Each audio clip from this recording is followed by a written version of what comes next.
Parang nakita ko dito kay GM Robles, parang he thinks he's God. That's grave abuse of power. Really. This guy is very dangerous. You give him little power, he exceeds that power that was given to him. Grabe naman. Delikado to, nakakatakot tong boss niya na si Robles. Paano na kaya kung ito ay naging presidente ng Pilipinas? Baka lahat tayo, konting mali lang dyan, kukulong tayo lahat. Kaya sabi sir, abusado tong boss mo, itong si Robles, napaka-abusadong tao. He's playing God. Ma'am Evelyn, meron kang gusto sabihin pa? Last statement. Hindi naman po sa gusto kong magsumbong, pero yung Lotto outlet ko po ay terminate po ni GM Robles. Bakit po? Dahil po nag-attend ako ng prayer rally dahil hindi pa nga po na ibabalik yung cancellation. Kinancel yung Lotto. Terminate po niya noong June 10. Bakit daw po? Kasi daw po nag-attend ako ng prayer rally. Ano yung So prayer? wala po akong hanap buhay talaga for almost 3 months na po mag-100 days. Malakas pa naman po yun doon sa amin ang pataya kasi gawa ng mga sundalo po doon sa amin tumataya kasi sa Tanay po yun eh. Eh dapat sir, Mr. Reyes, kayo po isang dating judge, di ba dapat patas tayo? Walang kinalaman sa kanyang political belief, yung kanyang negosyo. Sana hindi nang pikialaman. Baka pwedeng pakibalik, sir. Sorry, sir. I'm not. Sino ba Your Honor, yung Your Honor, Assistant General Manager, Mr. Casas? Kung siya man, Attorney Patiag, kung siya man ay umaten ng prayer rally, kung ano man prayer rally na yan, and hindi ko alam kung ano yung pinagsabi ng prayer rally, kung yun ay something na hindi maganda sa pandinig ng PCSO o against sa mga belief ng PCSO, wag natin pakialaman yung kanyang negosyo. Baka pwedeng pakibalik, sir. We'll bring this up to the management, Mr. Chair. Kasi po ito yung nangyari nung June, nung panahon po ni Mrs. Gabuyo. Ako lang po pansamantalang nakaupo. Pero titingnan po namin yung records po, Mr. Chair. Yes, it was AGM Gabuyo wrote me a letter also na due to, binalidate lang niya po yung letter po ng show cause order po ni GM sa akin na Ano nakalagay po sa show cause order? nag-attend po ako ng prayer rally. Nagdasal naman lang po talaga kami and marami rin naman po kami. Kaya lang talaga pong dito po yung show cause order po. So because of Nakadala you namin attending a dito. prayer rally, kayo po ay na-issue ng show cause order. Opo. Tapos nag-explain naman po ako na sana po kasi naghihingi po kami ng audience sa inyo. Sana kinausap nyo naman po na yung mga agents kasi gusto lang po namin talaga mabalik po yung cancellation. Dahil nga po February 12 po yung last nating meeting tapos wala pong nangyayari. So that was already in May 3 and 16 po. Nagpunta po kami doon sa harap lang at nagpaalam naman po kami. May mga pulis nga po nagdatingan. And we were just prayed lang naman po quietly at yung mga ibang agents nga namin, pinagre-resign po siya. Hindi ko po pinayagan yung mga placard na merong resign Robles. Kasi sabi ko, wag ganyan. Prayers lang tayo. Sabi ko gano'n. Kaya yung cancellation lang po ang namin in a piece of paper na sana mabalik po ng PCSO.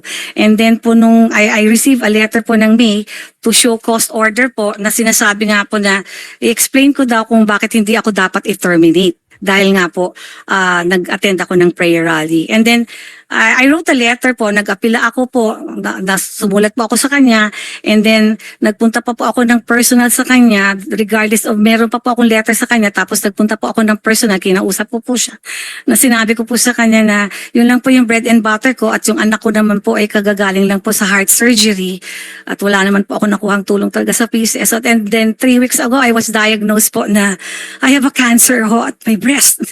So parang siguro sa sobrang stress na po nito, wala kaming hanap buhay, parang sobrang naman pong, parang sa akin po, parang masyado naman po akong pinersonal at siningle out po ni GM Robles. Parang nag-beg po ako sa kanya, nakiusap po ako sa kanya, pero ayaw niya po talaga. Sabi niya po basta i-terminate Sir na daw. Attorney Patiag, nandun ba sa kontrata ng PCSO na bawal ang mga lotto operators mag-attend ng mga prayer rally? Otherwise, sila yung makatanggap ng show cause order? Is that written Wala po in the yata contract? sa kontrata, Wala? Mr. Chair. So din kung wala sa kontrata, mali po yung ginawa ninyo dito kay Ma'am Evelyn Javier. What's your opinion, Mr. Afanan ng Ombudsman? Sir.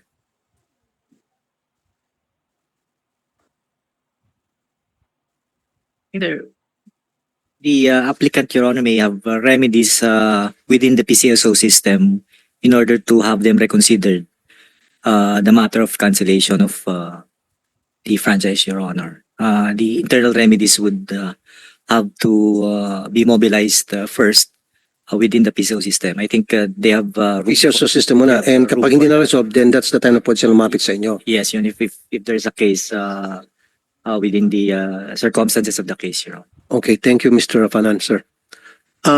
So PCSO, Mr. Chair, yes, Attorney Pachag, sir. pwede po yung share na. Ito po yung sulat ng aming ahensya sa kanya. Siokos ordered May 20, 2024, addressed to Miss Evelyn Javier. Ito po yung tungkol sa rally na binanggit niya na last May 3, 2024, kung saan ang iba pang lotto agents na nag-participate. So dito po sa sulat na ito na binigay sa kanya, inaasahan po ng ahensya na makipag-communicate siya sa amin, proper dialogue, and to clear some issues. Ito po ay na-interpret na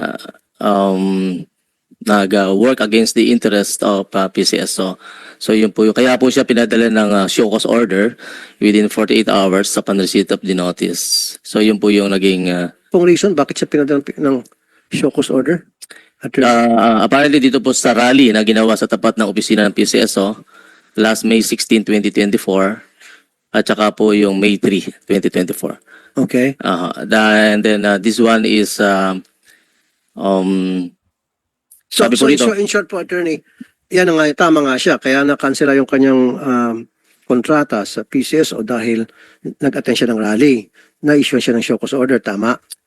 yan po lumalabas dito. And, Kaya nga, yan po. so tinanong kita kanina kung nasa kontrata ba ng PCSO na kapag ikaw ay nag-attend ng rally, prayer rally, kung ano pa man yan, ikaw ay ma-issue ng show cause order hanggang sa ikaw ay matanggalan ng kontrata. Di ba? Wala. So therefore, tulad sinabi ni Mr. Rafanan ng Ombudsman, ayusin muna siguro to internally. Siguro pakibalik na lang, mag-usap na lang kayo. Di ba? Mag-usap ng maayos. And then after na makapag-usap kayo ng maayos, magpakatawaran kung ano man yung mga problema, and then ibalik na lang yung negosyo niya. What do you think, Attorney Pachag, sir? Para tingin po namin sa management, Mr. Chair. Nasaan nga pala si Chairman GM Robles? Officially po nasa official travel sa Portugal, Mr. Chair. Okay. Lisbon, Portugal. Okay. So, sige, mag-usap-usap po kayo. Kausapin si GM Robles, saka itong si Ma'am Javier. Kayo po, Attorney Pachag, kasama siguro si Chairman Reyes, kung ano yung pwedeng gawin na para maplansya yung problema. Yung pong lotto agents po, ay yung lotto outlet ko po 20 years na po siya eh. I have never violated anything in my contract. We remit every day. Lahat po ng takot po kami diyan sa mga violation kasi alam namin yun po yung reason para ma-terminate po ako. Kaya I was really, my whole family, my relatives, so they were quite surprised na bakit terminate na lang ng ganun dahil lang nag-attend lang ng prayer rally. I mean, lahat naman po ng tao may karapatan naman pong tumulong din doon sa ibang agents po para marinig po or ayaw po niya kaming dinggin yung aming The prayer rally in front of PCSO. Opo, doon sa kabilang side lang po. And we were not making And the noise. prayer rally is para telling PCSO na there is a problem, please help us. Yeah, we pray. We pray na ibalik po yung cancellation of tickets, ibalik po yung 2,000 na bigyan na po ng machine yung 2,000 outlets. Yung dalawang issue lang po na yun ang pinag-pray namin doon. Yun naman pala, Attorney Pachag. Nag-rally sila sa harap ng PCSO, nagdarasal na sana maibalik yung kanilang mga outlets. Ano masama po doon? Ba't pinersonal? Saka ako lang Sila? po talaga ang Dahil kayo pong Sa dami presidente. po na nag-attend ng prayer rally, ako lang po. So, Attorney Pachag, please, when will General Manager Robles comes back? I understand up to 26th, Mr. Chair. 1 week po yata, Mr. Chair. Okay. Siguro po sa susunod na hearing, I want him here and then gusto ko pag-ayusin ko sila ni Ma'am Evelyn at maibalik yung kanyang outlet. Sabi niya, wala raw siyang violation for more than 20 years. Ginagawa niyang lahat na tama. And then nag-attend siya ng prayer rally, parang short of saying, nagdarasal at nagmamakaawa na sana maibalik niya yung mga lotto outlets nila nagsara and then napunada. Binalikan sila. May personal. Parang nakita ko dito kay GM Robles, parang he thinks he's God. That's grave abuse of power. Really. This guy is very dangerous. You give him little power, he exceeds that power that was given to him. Grabe naman. Delikado to, nakakatakot tong boss niya na si Robles, GM Robles. Paano na kaya kung ito ay naging presidente ng Pilipinas? Baka lahat tayo, kunting mali lang dyan, kukulong tayo lahat. Kaya sabi sila, abusado tong boss mo, itong si Robles, napaka-abusadong tao. He's playing God. Na wala dapat pwede bumangga sa kanya. Nobody should cross him. Otherwise, ayun. Grabe naman po, Attorney Pachag. I'm sorry, Attorney Pachag, this is not for you. This is for your boss. Diba? Pakisabi na lang siguro sa next hearing. I want Mr. Chairman Robles here at pag-ayusin natin sila. Gusto ko may balik. Wala naman palang ginawa. Kayo ba, ma'am, ng bato? Hindi kayo nagbato? Hindi kayo nagsunog ng mga papel doon? Di po. Hindi kayo We nagsunog ng only prayed. Hindi kayo nagsunog ng mga batila? Ano? Hindi? Hindi po. Okay. Nagdasal lang po talaga kami and we did not stay long there. After the prayers, umalis na rin po kami. Oh, okay. Pero they took our pictures. I mean, from the office of the GM, they took our pictures. There were policemen who na pinadala doon. Nakita naman po ng mga police na, naman po, peaceful naman po yung prayer rally. Hindi po kami ng gulo.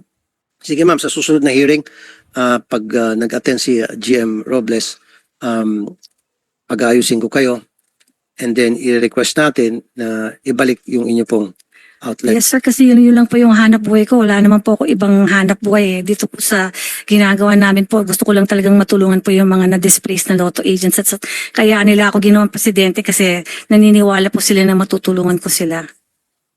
Maraming salamat po, Chair. Thank you, thank you. Now, Umani naman ito ng iba't ibang reaksyon mula sa ating mga netizens. Ayon kay Nelia Desder, ito ang gusto ko na hearing sa Senado, very direct to the point, mabuhay po Sir Senador Raffy Tulfo. Pahayag naman ni Luzal Narciso, ibaon sa lupa ang mga sinungaling at kinakamkamang pera ng mga Pilipino. At ito naman ang saloobin mula sa ating kababayan na si George Gutierrez, tama yang ginawa niyo Senador Tulfo, mukhang may kalokohan talaga na nangyayari dyan sa PCSO. Mga kababayan, feel free to comment below para maglabas ng saloobin sa balitang ito.